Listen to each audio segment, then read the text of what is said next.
Welcome back to the Driveway Beers podcast with Mike and Alex. As always, we appreciate you listening. Please rate us on all the podcast platforms. Like, subscribe, comment, share wherever else you're listening, and enjoy the show. All right, welcome to another episode. We appreciate you coming back as always. Please like, subscribe, comment, and share. We want to thank Adam Chubbuck with Douglas Realty in Pasadena, Maryland, Team Alpha Charlie, TACMD.com, that's TACMD.com, that's TACMD.com. Go talk to Adam if you're looking to do anything in the real estate market at this time. This is not a moment that you should really try and go it alone, not as a buyer or a seller, just because the real estate market is tough right now. Interest rates don't seem to be coming down so much. House prices, it really depends on what you're looking for as far as what price you're going to be looking to pay and in what area. And to go with a seasoned real estate agent like Adam, he's going to lead you in the right direction. He's going to know where you'll need to put a higher bid in versus where you can put a lower bid in, depending on where the house is, what kind of shape the house is in. He's seen enough of these houses that when he walks through them with you, he is going to be able to tell you what his gut feeling is on the house as far as whether it was maintained or not. It's just good to go with someone that you trust in the real estate market when you are spending that kind of money or looking to sell a house and earn that kind of money. So go with a trusted real estate agent like Adam at TACMD.com. That's TACMD.com, TACMD.com. Let them know we sent you. All right. So I want to say it was probably about 4 or 5 episodes ago. An episode titled, I think we titled it Russia and Ukraine or Russia versus Ukraine. Had a big green thumbnail on it. Looking back on that episode, I re-listened to it. And even though only about a month and a half has kind of passed since we did that episode, I've kind of learned some new things, and then maybe some new things have kind of come out in the open since then as to why Russia may not be as in an advantageous position as we might have thought. And this kind of goes back to when Volodymyr Zelensky was in the White House talking with Trump and President Trump and J.D. Vance, and President Trump kind of offhandedly said, you don't have the cards when it came to negotiating a peace treaty. And at the time, with the information that we probably had, that statement seemed factual. However, we're going to bring out some additional information which may show that Russia is not in the position that it's trying to project around the world. And everyone's going to be like, well, could have told you that, dummy. But there's some additional situations that happened recently. And then certain things that probably happened, I want to say, 2020. 21. I don't really know when that happened, but we can sort it out when we get to it. But I want to take you back to when Azerbaijan attacked Armenia. And why is that important? Well, I don't think everybody knows, but I am Armenian, so I kind of follow that area of the world. But we're going to do a quick search because there were 2 wars that Azerbaijan fought against Armenia, and it was fairly recently. And I want to say it was 2018 and 2020 or 2021. I'm not really sure. Azerbaijan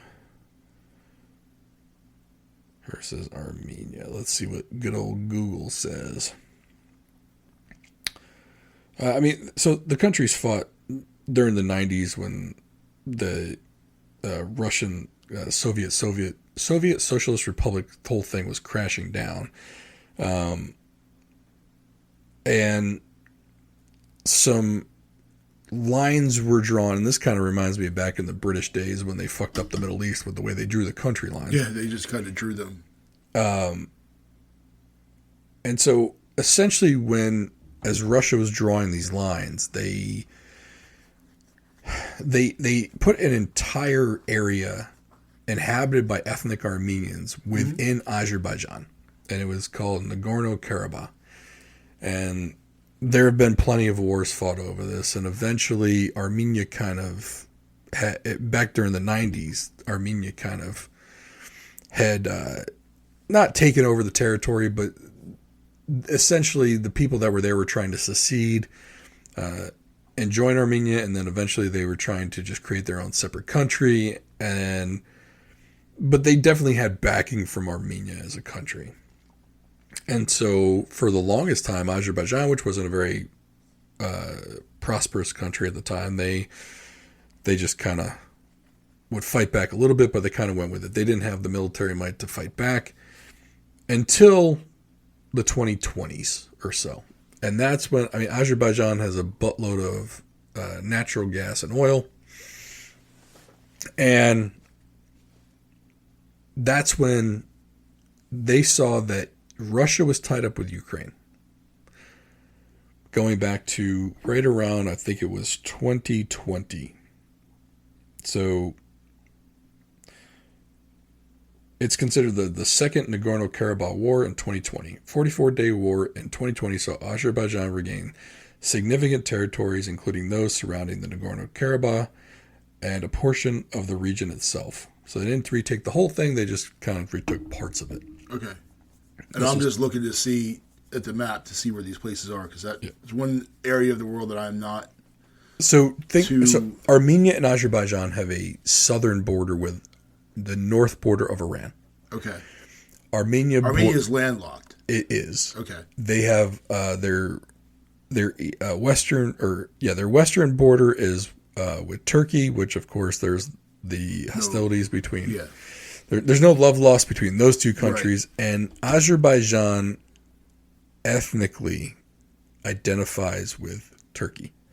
Okay. They're both Muslim nations, but essentially, I want to say the Azerbaijan president basically was like 2 lands, 1 people. Mm-hmm. It was they're that kind of close, right? And of course, Turkey is part of NATO, and then of course, Azerbaijan found out they had a lot of oil. Mm-hmm. There's another Middle Eastern country with oil. Shocker, right? Yeah. They're not landlocked.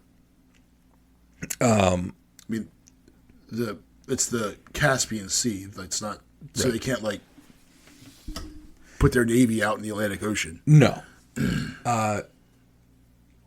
But the reason why the Russian-Ukraine war was significant was because when Europe needed a new oil and gas partner, Azerbaijan kind of stepped in. Mm-hmm. And what they ended up doing, they ran a pipeline from Azerbaijan through Georgia, through Turkey, to get to Europe. Oh, wow. They kind of went around Armenia. Right around Armenia. And so in order to fill the vacuum of the oil and gas, Azerbaijan wanted to do this with the pipeline, and they did it. But then they wanted to retake portions of that region. Mm-hmm. And so they kind of did it. I kind of call it the half-assed war, which was that one in 2020. Because Armenia was still in a defense pact with Russia. Okay. They were part of that Warsaw Pact or whatever. No. Because all those countries. Was Azerbaijan part of the Soviet Union? Yes. Okay, but Armenia was not. It also was. Oh, was it? They both were, yeah. And that's kind of why I think Russia was able to draw the lines a little bit of when they broke up. Yeah, because Georgia was. That's where Stalin's actually from. Yep. And actually, Russia attacked Georgia at one point. Mm-hmm. So essentially, Armenia went. So when Azerbaijan attacked that section of Nagorno-Karabakh, which is technically within the boundaries of Azerbaijan, Armenia invoked what it was the similar thing to Article 5 of NATO. Basically, one of us has been attacked, everyone else come to our defense. Mm-hmm. And Russia said no. Oh. And it really pissed Armenia off. Mm-hmm. But that was a test. It wasn't a full-blown, full-out invasion. Azerbaijan stopped. When they saw Russia didn't come, they actually stopped. Well, 3 years later, 2023, Russia's still engaged in Ukraine. Mm-hmm. And so Azerbaijan then attacks Armenia proper. So now they're attacking the actual border. Mm-hmm. Armenia again, and tries to invoke Article 5 of whatever that is, the CSTO or whatever that is, saying, okay, now Armenia proper has been attacked. That was your reason for not coming before. Now we're invoking it. Article 5, come on. Russia didn't come. Because they're tied up with... They're tied up. Yeah. Now, why am I bringing this up? It's not the whole Armenia thing. But essentially, so Azerbaijan now controls all of Nagorno-Karabakh. All the ethnic Armenians left. Mm-hmm. They went to Armenia proper. But what it showed is that Russia was not coming to anyone's defense. Mm-hmm. So then, just to kind of finish off that story, Azerbaijan still wants a land road because they've got an enclave on the other side of Armenia. So basically, there's it's kind of like how Russia has that the little territory that's over in Europe, mm-hmm. but it's not attached to Europe. Or it's not attached to Russia. Okay. Well, so Azerbaijan has got the Azerbaijan proper, and then there's like a sliver of Armenia, and then there's another part of Azerbaijan, and there's no road connecting the two parts, so they don't have a direct access, and Armenia doesn't want them to have it because they're not getting anything in concessions. Yeah. So there is a chance that Azerbaijan's going to attack again to try and get access to a road. But that road would be on the border of Iran. Okay. Okay.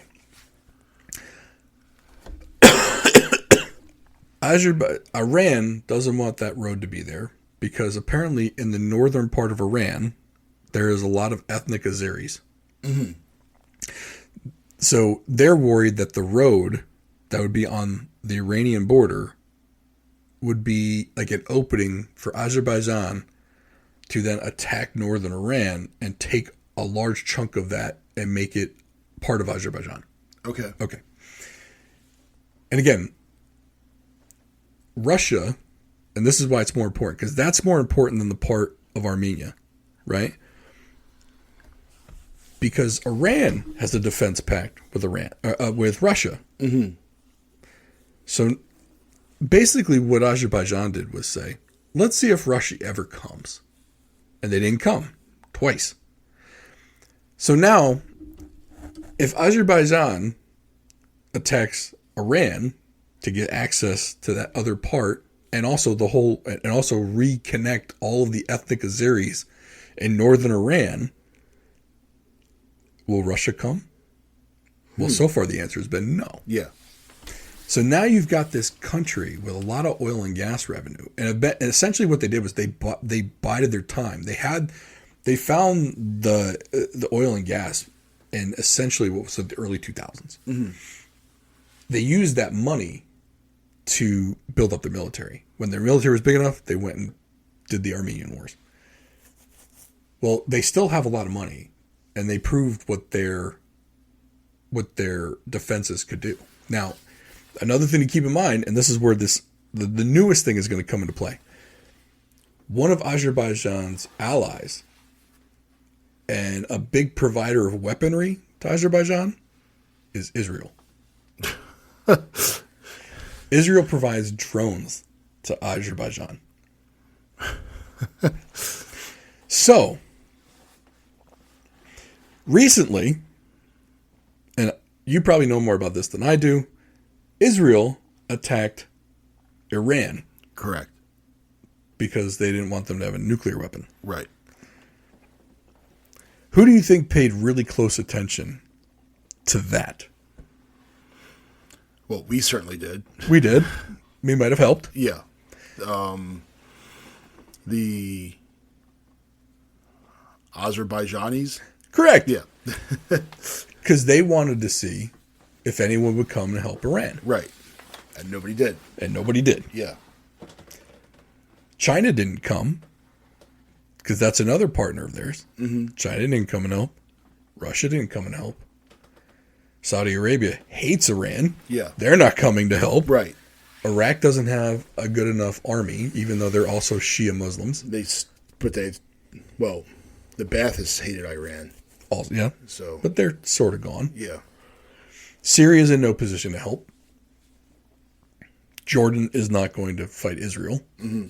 And neither is Egypt. Yeah. So there are no other really Muslim countries, maybe other than Pakistan, which they have their own issues right now, dealing with India. Yeah. That they're probably not going to jump in and help. So, what does that open the door for Azerbaijan? Not only do they have Iran's biggest hated enemy as an ally, they're also getting the weapons supplied from them. So they have the weapons capability. So what would stop Azerbaijan from basically taking advantage of the unrest that's happening in Iran to maybe take that northern part? Yeah, not much. Not much. Yeah. Not a thing. Because essentially, Israel and the U.S. basically took out the air defenses of Iran. They saw what the response was, which was just basically firing up a whole bunch of missiles. Yeah. And it wasn't all that terrifying. I mean, they hit some things, but they didn't do a whole bunch of damage. Right. Other than a couple places here and there. So what's to stop them from taking it? Not much, right? And then you got Russia itself. This was back a couple months ago. We thought Russia had the upper hand in all of this. And maybe there's something there that we don't know. Maybe. But the fact that this country, Ukraine, didn't have about a month worth of support from the United States and was still able to hold their own against Russia and even go on a little bit of an offensive and also take out supply lines. Maybe Russia is the one who had their cards shown, and maybe they don't have the cards. Because look, I don't want to say Trump played 4D chess here because I don't think it's that kind of thing. I also don't think he's got that kind of war mentality about him. He's smart in some things, and I don't think he's war smart. But essentially what he did by pulling back from Ukraine was he forced Europe to step the fuck up. Just like he did the first time. Like the first time he was president, he's like, hey, if you don't put up your money, you're not gonna, we're not giving you any more. Yeah. They all put up the money. Well, this time he pulled back from Ukraine and the rest of those European countries. Now, they didn't send troops, but they did send weaponry, and they actually sent advanced weaponry. They sent drones. And they've essentially, Ukraine has essentially turned this into a drone war. Yeah. And I remember the first time we heard that Russia had basically paid for North Korean soldiers to go over there and basically just be a human meat shield. Yeah. And they just got 25,000 North Koreans just mowed down. Well, they did it again. Except this time it was 30,000 North Koreans that just got mowed down. And apparently Russia's lost about 1 million soldiers. It's like, and what do they really have to show for it? 3 regions? Yeah. In the southeastern part? I mean, this was supposed to be a cakewalk for Putin. And now you've also got one oligarch was arrested trying to leave the country on his private jet. Arrested. All of his assets turned over to state. Another one who was like he was the defense minister in charge of the Kursk region, which they lost to Ukraine. He ended up committing death by self, we'll say. Oh, okay. Which may not have been his own doing. But in the media it was. Yeah. Right? Of course. So now he's offing people again. I mean, at what point does he have to just say, okay, it's either nuclear war or I got to go? Because this is not working out. Yeah. Or does he come to the negotiating table, negotiate the peace, and be done with it?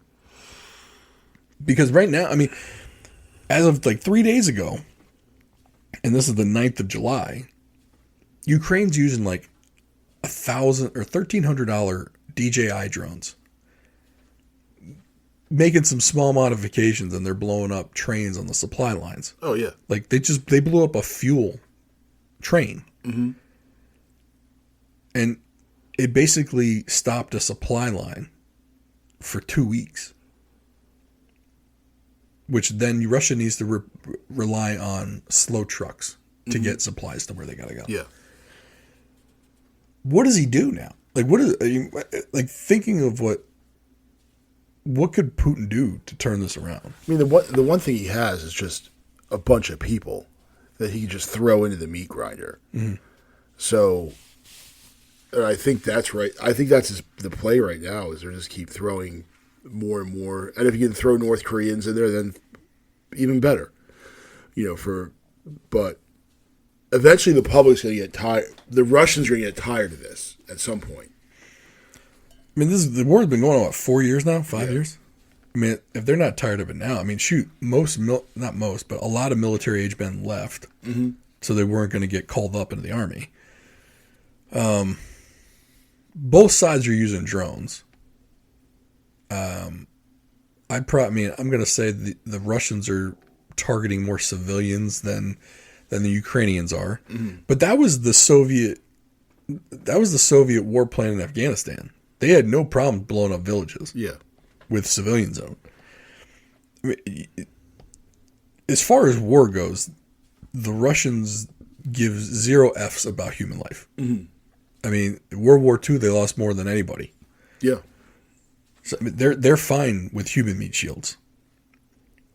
And then the other problem is you got some food supplies not getting to the front lines. So it's like, at what point do your soldiers just say, yeah, maybe we'll live if we surrender, versus if we keep trying to do this and I'm hungry, we're just going to die, probably from some drone that we don't even see coming. Yeah. Which was interesting because it seemed like in a month and a half ago, the Russians had the upper hand with drones. Now it's the Ukrainians. And so it's like, I feel like, I don't know if a lot of stuff changed in a month or if we just didn't know, or I don't know. I mean, and then like putting the rest of the pieces together as far as like, okay, maybe Russia wasn't as strong as they were because they didn't do this, they didn't do this, they didn't do this, they didn't do this, and they did this, this, and this. Mm-hmm. I mean, I don't know what their move is right now. I mean, do you try and negotiate the peace where you get to keep those 3 regions of Ukraine and Crimea? The ethnic, well, they want Crimea because that's essentially their only warm water port. It's where their subs are, right? Yeah. Okay. And I think it's where, like, that's the only real. I mean, the Ukrainians were blowing up ships with like water drones, so, but they definitely have an interest in keeping that because really, I mean, unless you go all the way out to Vladivostok, but all their other ports they're frozen for half the year. Yeah, and there's another major problem with the war going as long as it has. So Russia, I think they had about $313 million that was in overseas accounts that they can't access now because they were frozen out of the international banking. Mm-hmm. And that was half of their reserves. So they had another 313 million or billion or whatever the number inside of Russia. Yeah. And they've burned through that now though. And they've been selling their gas and their oil for fractions. Like China's buying it, but they're buying it at like cut rate prices. Yeah. They're not buying it at market prices. Same with probably North Korea, Iran. Although Iran's got their own oil, they don't really need oil, right? Yeah. And they were still selling it to Europe, but again, they're not selling it at market prices. Well, then when Russia blew up their own pipeline, right? Which I think is ridiculous. They blew up their own pipeline. It definitely wasn't us. And then so you've got that problem of they don't have the revenue coming in. A lot of their artillery has been blown to shit. It's like, what do they have left to fight with? I mean, they are able to produce ammunition quickly. Like, they're producing more ammunition than all of the United States and Europe combined. So, but if you can't supply it, though, because they are completely reliant on trains for supplying. Mm-hmm.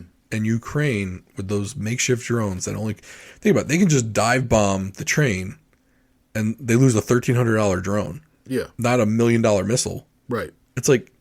The funny... The interesting part of that is, so it was the DJI Mavic 3, I think. Well, China stopped making it. Mm-hmm. So they're made in China, right? So China stopped making it, and they made the Mavic 4, which apparently can't be modified like the 3. Mm-hmm. So they can't buy the 4 and do the same thing. So they're basically going through their Mavic 3s. Mm-hmm. But I thought it was interesting that they were getting supply, like they were buying up the supply from Chinese suppliers, and now they can't. Who are supposedly allied with Russia. Yes. Well, just, I mean, that stuff's nothing new, though. I mean, they were all selling, engines and trucks and everything to the Germans. Right. Then I'm reading this book about, it's called Lords of the Sky. It's about fighter pilots. They're talking about the Schweinfurt ball bearing raids. So that company that made the ball bearing in the German factory was partially owned by some company that also had ties to Sweden, which owned the Philadelphia ball bearing manufacturing. So when we blew up the ball bearing factory, which figured, every moving, airplanes, boats, tanks, trucks, anything that rotates needs ball bearings.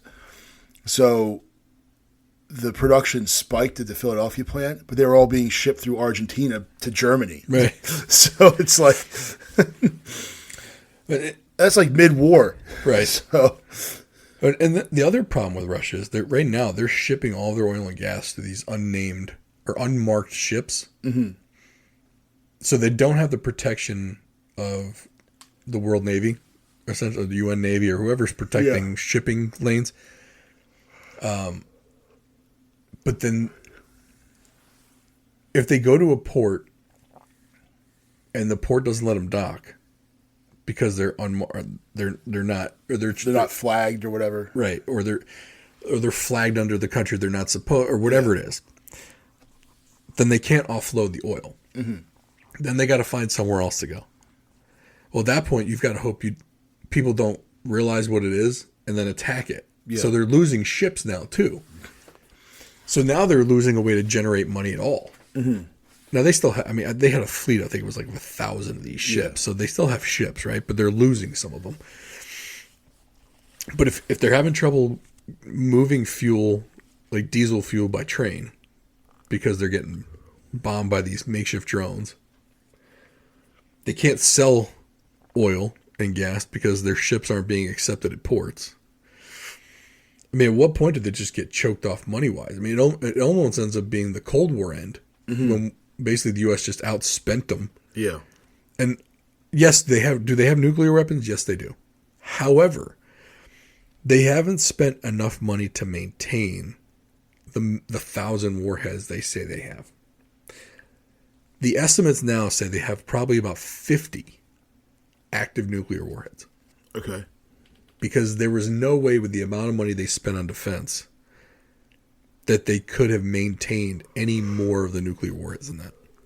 Because you've got to remove in order to maintain a nuclear warhead, you've got to make sure, one, all the electronics are working on it, but two, you've got to swap out the fuel. Mm-hmm.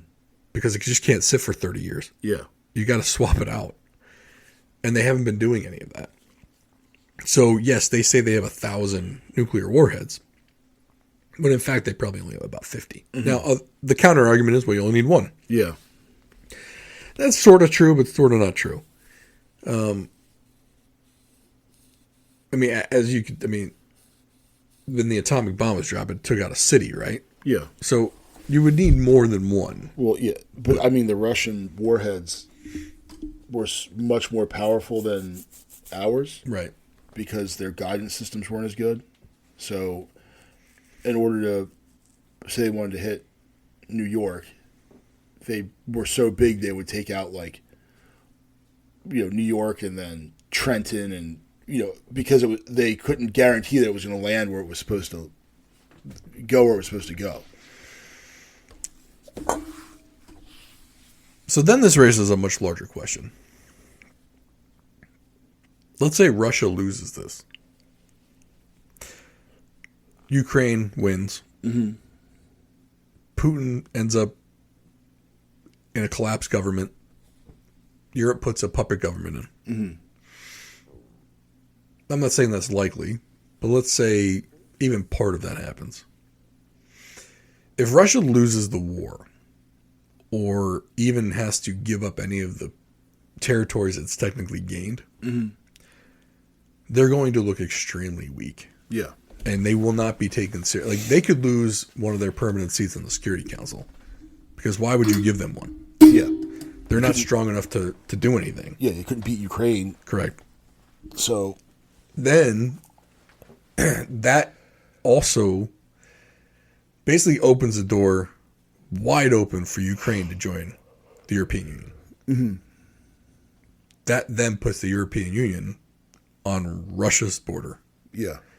So then what's the stop? I mean, Belarus is still Russian control, but that can change. So it's like at that point,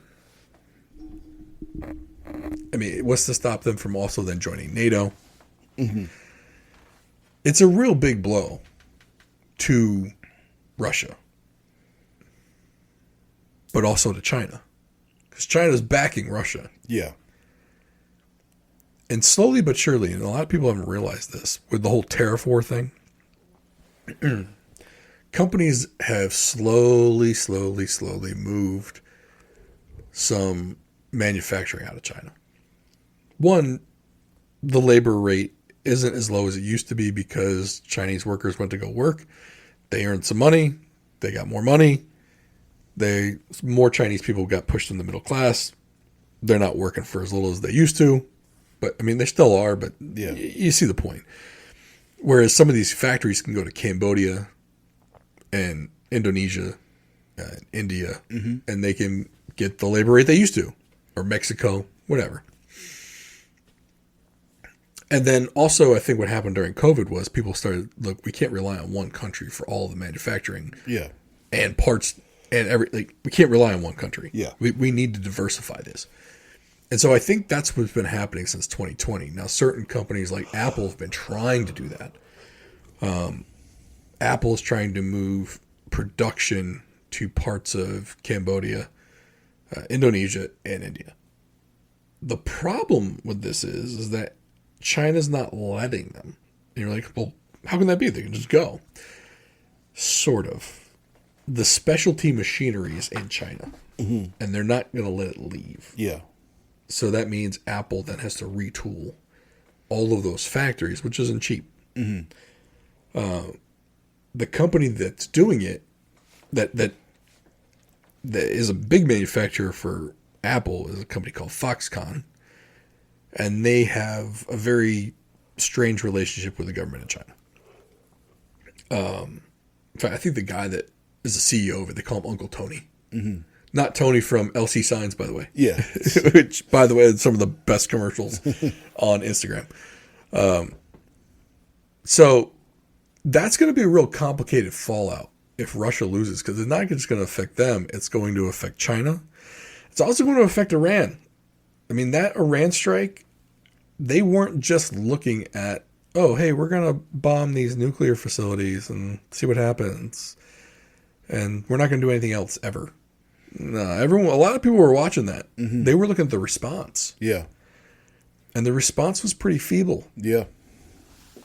And look, I'm not, like, I don't want missiles going into Israel or anything. But I feel like Iran should have had a much stronger. Did I just whistle? A much stronger response than they did, and they ended up going to the ceasefire really quick. Mm-hmm. I don't know if it's because they realized, oh shit, we talk a big game, but we don't really have anything here. To the point where like the Iranian president said in public, he said, "Oh, when we say death to the USA, we just mean the politics of it, not the people." I listened to the Tucker Carlson interview because he interviewed the president of Iran, and he said that it's like, no, it's not death to America. It's death to like other stuff. Right. It was like kind of like beating around the issue. He was really trying to soften the blow of that. Mm-hmm. Yeah. Like, I don't know if you really walked that. It's like death to the stuff that's bad for you. I didn't mean death to Alex. I meant like, don't eat bad stuff because I care about you. That's right. Like, the government of the U.S. is horrible. Yeah. Death to that. But we love Americans. But we don't want death to like a politician, or we don't want death to the people of America. They're great. Yeah. It's like, wow.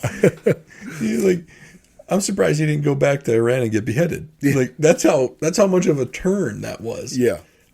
For an Iranian official to actually say that, and it's like,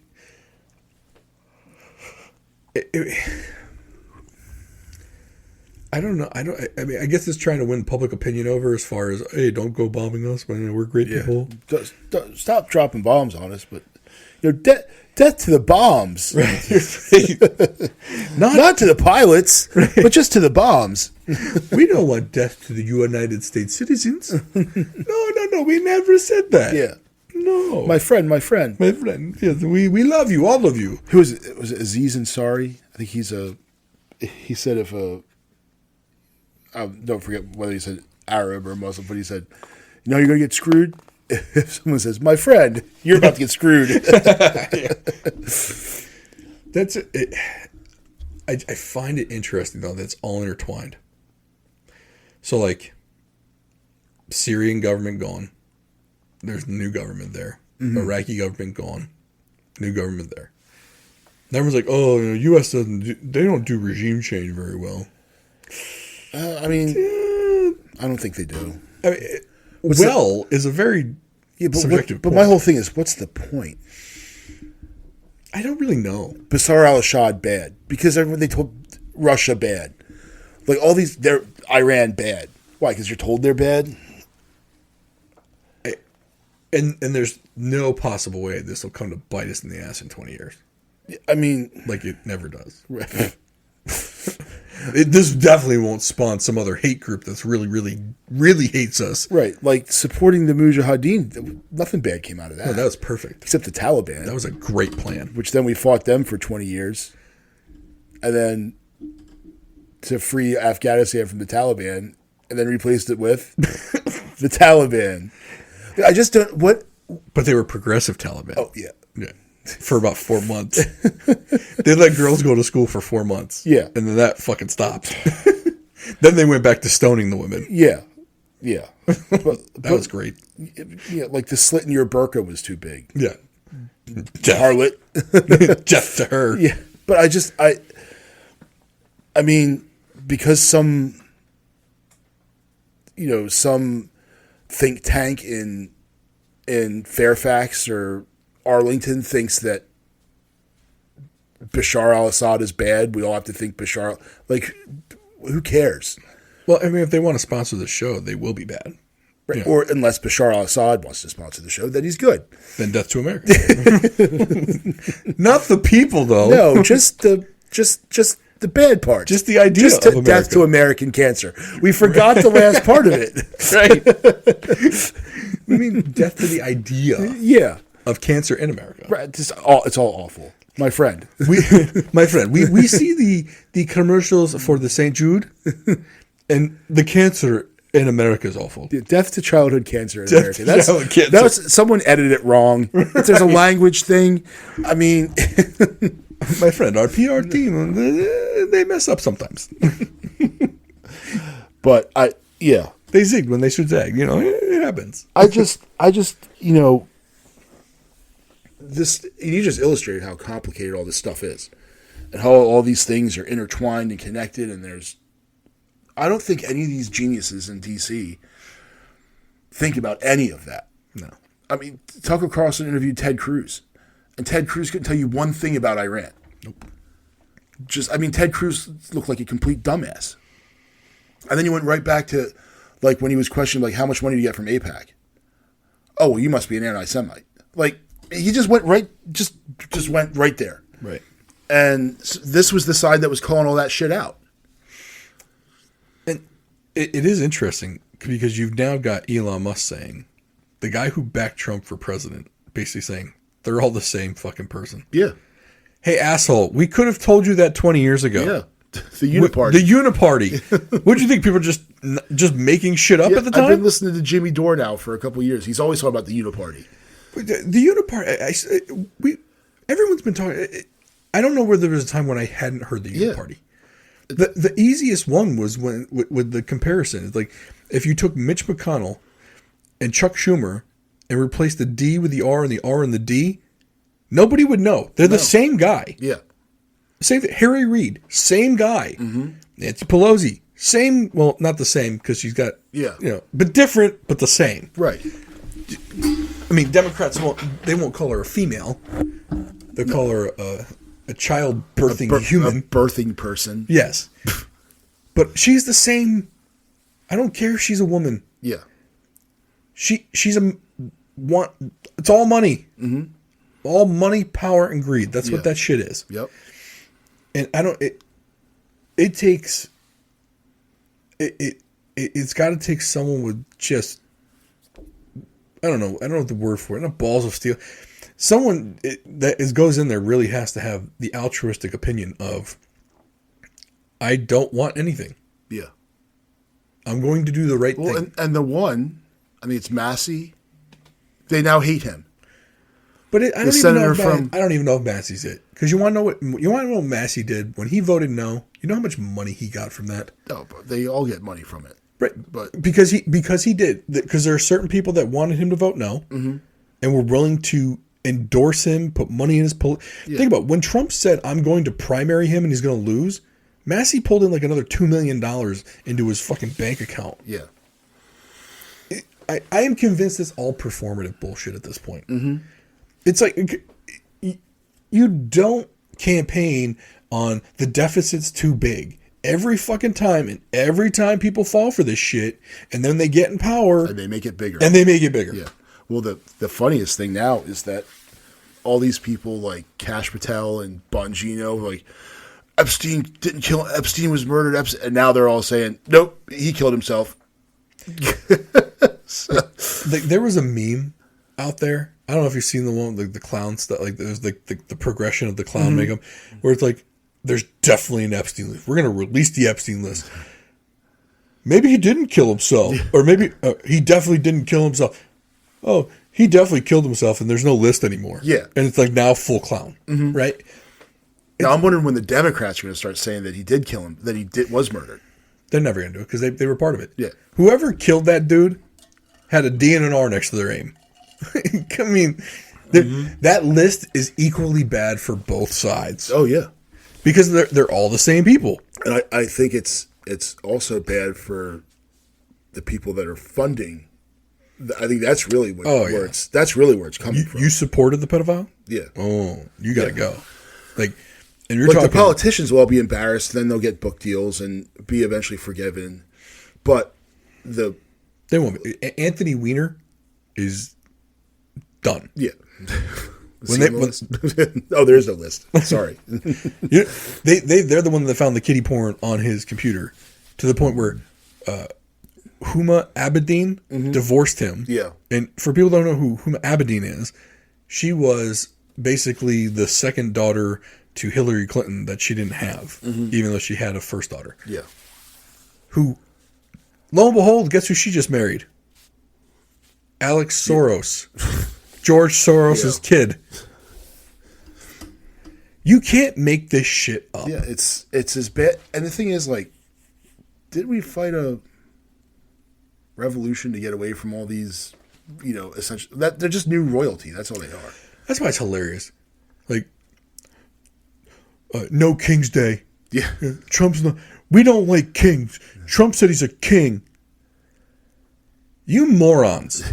You absolute just dumbass morons. Because the people that you like think that they're kings too. Oh, yeah. They just don't say it out loud. It's like, these people, it's like, I don't know if it's real people or if it's bots. I don't know what it is. But, God, there's some dumbass shit out there for people. Just naive as fuck. And maybe I'm one of them too. Maybe I'm the conspiracy person thinking these people are all fucking whacked out. But shit, man. Like, we were watching, and this is going to sound even worse, but we were watching the Avengers and shit. Mm-hmm. When they're talking about the people who want to, what was it? It was the Hydra people who were going to make everyone's lives better and shit, or whatever. Someone's going to, and like, shit, the wife and I are looking at each other like, holy shit. Did they fucking predict the future? Like, an organization trying to take over the world so that they can make everyone's lives better by giving them less control? What the fuck? It's like... But then you find out there's an actual organization called the World Economic Forum who's actually trying to do this shit. Yeah. Like, real people who may look like lizard people. Yeah, and one of them looks like it's a straight-up Bond villain. Dude, I swear. If you just Google Klaus Schwab, my man looks like he blew up 3 planets already. Yeah. He stole the moon. Yeah. And put a death ray on it. Like, he was Thanos' dad. Like that, he even kind of looks like him. Like, just wrinkly old bald-headed dude. Yeah. But it's like, you couldn't have, and he's got the Dutch or the German accent. Yeah, he needs to wear like a monocle. Just put the monocle on. I know he's got one. He's got right now he's rocking the glasses. Yeah. But if he did a monocle and put his pinky up to his mouth, like, bro, you can't fucking be serious with this shit. Can you? Like, these are also the people that probably want AI to take over the world. Like, the whole AI thing. It's like, oh, AI, like, you got some CEOs literally telling people that they should learn that their jobs may not be necessary because AI is coming. Yeah. Okay, if you don't employ people, who's going to buy your shit? Yeah. Like, hey, Apple, who buys your shit but fanboys who work at Starbucks? Yeah. If they don't work at Starbucks and a robot's making lattes, you just took fanboy Bobby out of your iPhone line because he's one of the dudes that lines up for 6 days in a row to buy your new iPhone. And what I really find funny about, like, the people that are really going to be affected it's the laptop class. Mm-hmm. The people that they just do their whatever it is that they do on their laptop and travel around the world in the van or whatever the hell nonsense they're doing. But those are the ones, like the plumbers. AI's not fixing pipes. No. Or welding shit, or building things. Right. So like... Or talking to the microphones. Yeah, really, yep. That is happening, by the way. And with video. We just can't figure it out. Someone else already did. But then you have those lousy AI videos that come up and people post them like, look at the shark. I'm like, come on, man. Like, that shark has 8 fins. By the way. And the guy he ate started out as a big fat guy. Now he's a skinny black dude, like, just morphed. Like, well, like 3 out of 5 videos on YouTube are AI generated. Yeah, you don't even know it. Mm-hmm.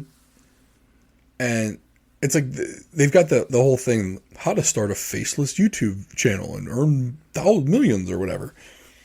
Well, they're doing that, and so like a lot of these creator types, they're like, oh well. They're never going to be able to create stuff. Bullshit. They're going to create the same shit you are. Yeah. Like, artists, we create our thumbnails through AI. Mm-hmm. I don't draw that shit. I don't pay someone to draw that shit. Right. I literally type something into Canva AI, and it creates 4 pictures at a time that I can choose one from. Mm-hmm. I can even edit it a little bit. It's just like, yeah, this shit's coming, but these people got to worry because if you produce a consumable,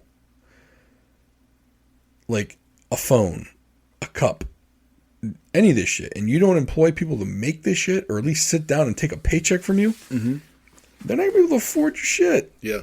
And therefore, your job is going to go away, CEO guy. Like, Wall Street traders. Yeah, it's going to be algorithm. A lot of this shit's algorithm based now anyway. Yeah. So. And then Skynet's going to take over. Right. Well, at some point, like, I mean, and like, at some point, are we going to be like, well, they told us the robots. We saw it in movies. The robots were going to take over. Yeah. And then they fucking take over. Like, I can't believe this happened. Who would have thunk it? They've only been telling you for 20 years. Yeah, you might have thought it was bullshit and creative. And, it was in a Marvel movie, or it was in iRobot, or some movie, or some The Terminator, or George Orwell in 1984, or the book 1984, which was written in the 40s. Like, the fact that so much shit from 1980, the thing that blew my mind. The conservative group, or the people who were against the establishment during COVID, were saying, this is 1984. I can't believe how much there's coming out of Animal Farm, 1984. Yeah. Right now, 4 years later, who do you think's doing? Who do you think's saying it now? The Democrats. Yes. Yeah. Yes. It's like, and we've talked about this before. It's like, I seriously think people on the left side of the political aisle are living 4 years in the past. Like, they're just now getting the information everyone else had 4 years ago. Yeah. And like, oh my God, I can't believe this. Nobody told us. Everybody fucking told you. And you thought we were all in a cult. You thought this was all conspiracy theories. Everything ended up being right. Yeah. Well, I think it's Jake Tapper has a book coming out about how God. media was hoodwinked over the Joe Biden. Like, you guys were the ones that were saying it. Well, that was like Chris Cuomo. That dude can't tell more lies if he tried. Yeah. And I'm not a huge fan of comedian Dave Smith, because that's his moniker.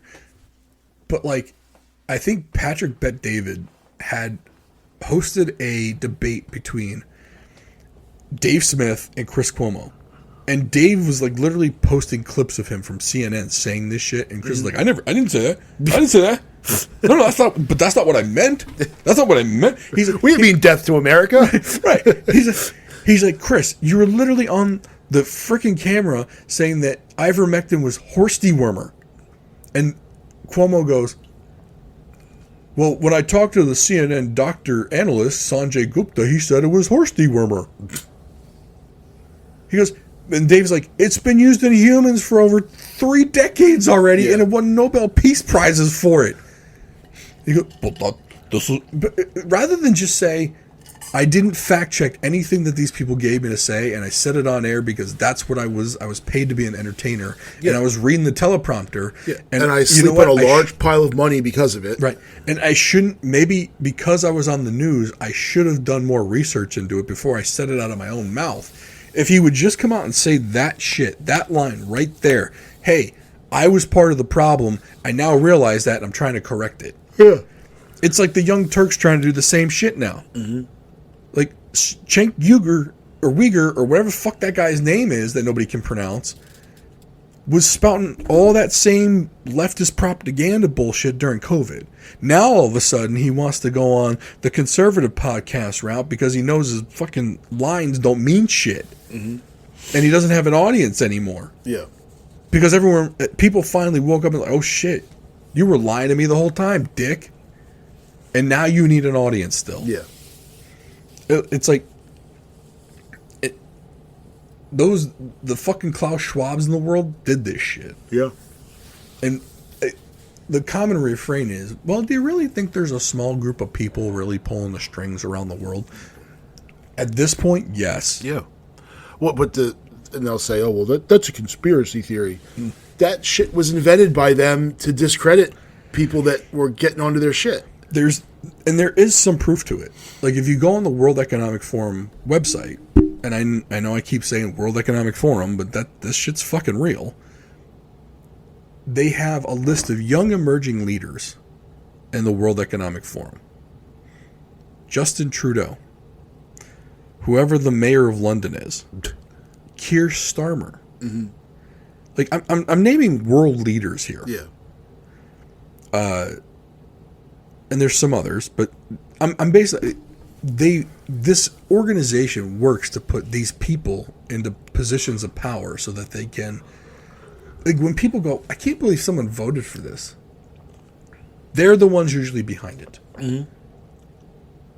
And so yes, when people ask me, do I think a small group of people in this world are controlling everything? Controlling is a really strange word. Do I think they're influencing? Yes. Yeah. Do I think they're actually controlling?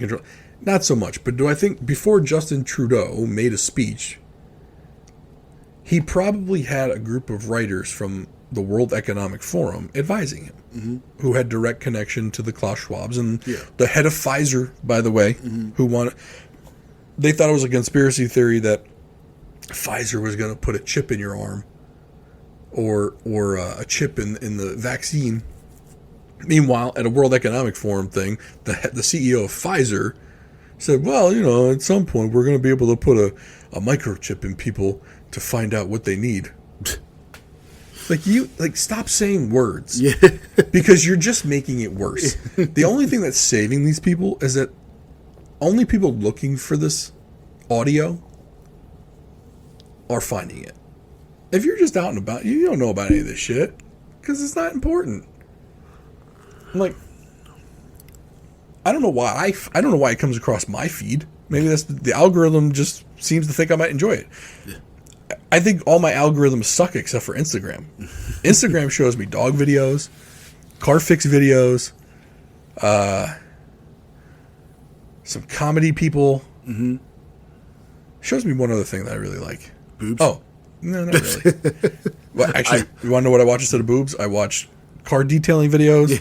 I watched guys mowing the lawn videos for what? Yeah, like the guys who go, like they find like the shittiest property and then they go mow all that. Yeah, I get them. They find the sidewalk that was covered in grass. Yeah, that people didn't know were there, and all of a sudden there's a sidewalk there. Yeah, I don't know why. It even motivated me to go and power wash my back patio. Wow! I borrowed a power washer from a friend of ours. Mm-hmm. I power washed my back patio. Was it satisfying? It was fucking amazing. The funny thing is, so like I'm doing it, like I did like the first corner. Right. I sent a picture to my wife. She goes, her first text back was, "That must be so satisfying." I was like, "Yep." I was like, "I'll let you power wash that. I won't do the house. I'll let you power wash the house, get the satisfaction for yourself." Yeah. But like it took me like 2.5 hours of just go back and forth, back and forth, back and forth. Yeah. It was amazing. It was. I almost want it to be dirty again, so I can do it again. Dude. Then I'm thinking like there are people that get paid like $250 to, like when I got quoted like this same job like 3 years ago. Mm-hmm. Someone quoted like $400 to power wash my patio. I think I might go and try and get some power. I might quit my job, working in the basement. Mm-hmm. I might buy our buddy's power washer, and I just might go power. I mean. One of my power washers is $250. Yeah. I'm half the price of everyone else. Yeah, 3 of those a day. $750 a day. You get the round one that you can. The scrubber. The scrubber. Oh, I would have gone so much quicker. I could do at least 2 more. Yeah. Get the one with a backpack. Enjoy yourself. Get the backpack one. So I'm gonna drag it. Just gotta hook myself up. Yeah, just. I'd be like a jetpack. Like with the guys with the blowers. Oh yeah, I love the guys with the jetpack ones. Mm-hmm. Like I got a blower, and like, because I never had a blower before, right? So I'm like, I edged for the first time because I also got needed a new string trimmer. Yeah. So I got the trimmer edger combo. Okay.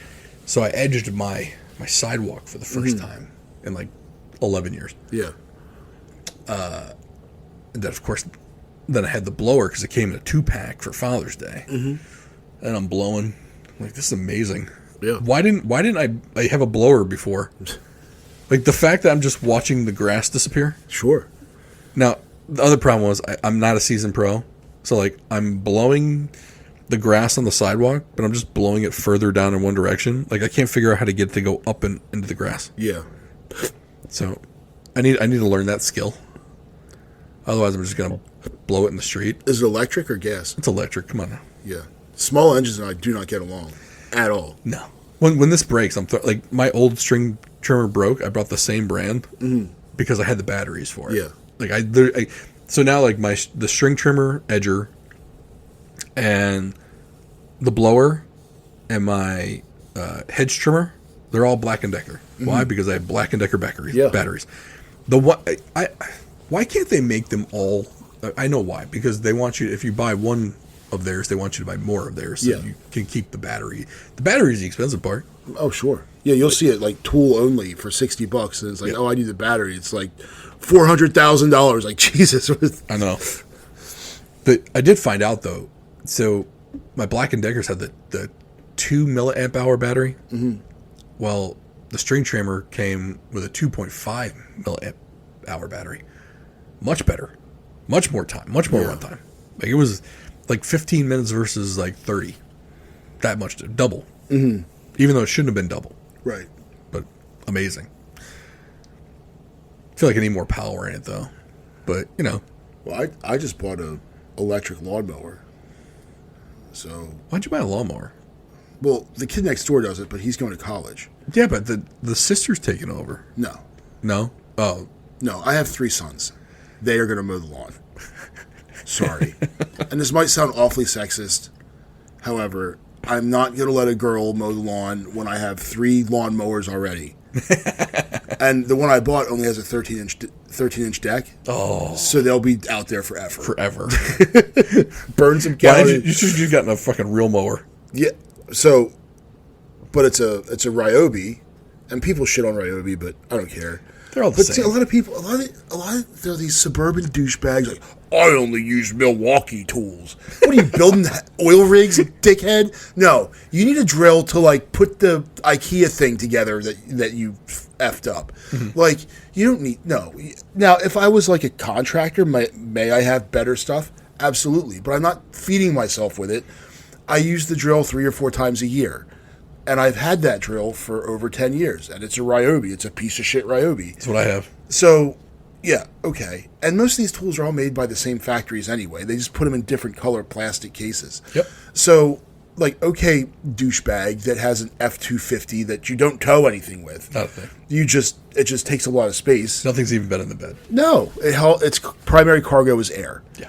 Just like the Ford Maverick. You should have just gotten a Maverick because it also just hauls air. But one of our friends has one. Yeah, I think they're pretty cool. Yeah, he loves that thing. Does exactly what it needs to do. So, but I need a F-250 because I have a small penis, and I only use Makita tools. Okay, That's why I got a Yukon. Yeah, because I got a tiny dick. I needed to compensate. Although, I mean, it must not be too small because I didn't get the Yukon XL. You didn't. No. So anyway, maybe I got a hog down there because of that. But yeah, that little thing, like, but I have all Ryobi stuff, so the batteries all are interchangeable. And when I go buy the combo, because I have an electric string trimmer and an electric blower. When they die, I'm going to replace them with Ryobi because that's what I have. Right. So the only thing I don't like about the Ryobi I've got. So I've got the 18-volt battery pack. Mm-hmm. It's the big yellow thing that clicks into the bottom of the drill. Mm-hmm. It's really heavy. The newer 20-volt batteries are much smaller and lighter. So, like, for example, I also have another drill that's a Works drill that's much lighter. Mm-hmm. And it's got a 20-volt battery, but it's much smaller. That's the only thing I don't like. I haven't checked out. I mean, don't get me wrong. My Ryobi drill is almost 20 years old. Yeah. Well, yeah, it's close. It's got to be 15 years old. Mm-hmm. Like, it's not even the break green. It's back when they were blue. Yeah. That's how old this shit is. I wish it was lighter. And so that might be one of the reasons why I replaced my Ryobi drill. But you're also not going on ruck marches with it. No. But we can't, So, like, when I'm holding up there for a while, it's not great. I just would like it to be lighter. Mm-hmm. Now, they've got some of these screwdriver type ones, which is actually mostly what I'm using the drill for. I'm using I'm using the screwdriver bits more than anything. I'm not really poking holes and shit. But they have this like these newer, smaller cordless drills, like the Fantic version. Mm-hmm. And like Fantic's got one on sale on Amazon's Prime Day. I might grab one just because they're really small and light. They're rechargeable. Like, you don't need the power of a drill to do screwdriver shit. Yeah. You know what I mean? So I might opt for that, and I might look for something lighter as far as the drill goes. It's way off topic, though. Yeah. So, Russia, Ukraine, Iran, Israel, Armenia, Azerbaijan, Turkey, United States, World Economic Forum, all that, it's all connected. We're all going to fucking hell. Probably. At some point, I feel like we're like, and I'm sure they've said this through time, but this is almost like Avengers Endgame, when Thanos just crushed it, like he closes his hand and half the population dies. We're probably getting somewhere around there. Maybe. Or we're completely full of shit. Either way, it's a good time.